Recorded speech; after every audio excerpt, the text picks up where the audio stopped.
Ever since they announced it, I've circled it on the schedule. At River Forest Country Club in Elmhurst, Illinois, PGA Tour pro Mark Wilson gets a few strokes in.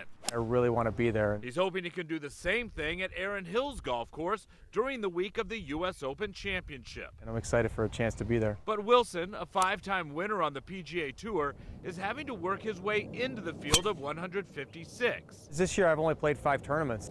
I've just played a lot of golf at home. Played at River Forest, Butler National, Cog Hill, all those kind of places. Just kind of on my own, working on my game, and 150 yards in it has kind of been the focus.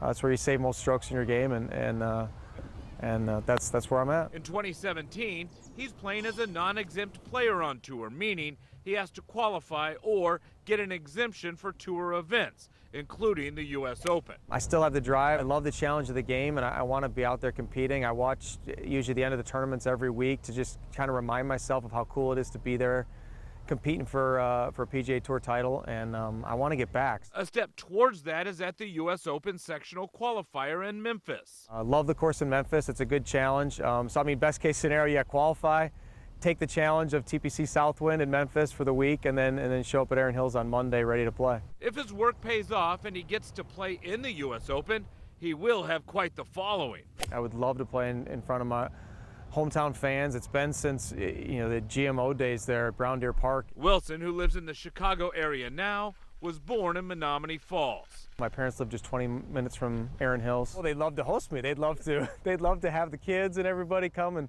invade their house for the week, and my mom would do some nice home cooking for me. Which would make for a much sweeter stay compared to any other tournament. Going back to my parents' house, you kind of it's like I've kind of transformed back into my childhood. So it's a huge advantage, and I hope we're there next week. Another advantage he'd have over most of the field is his familiarity with Erin Hills Golf Course.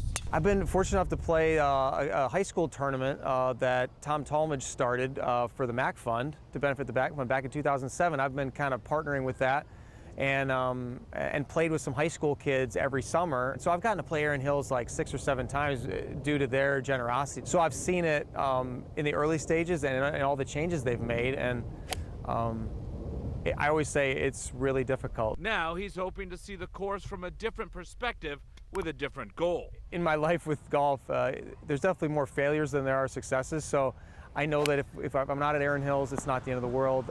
There's going to be other tournaments down the road.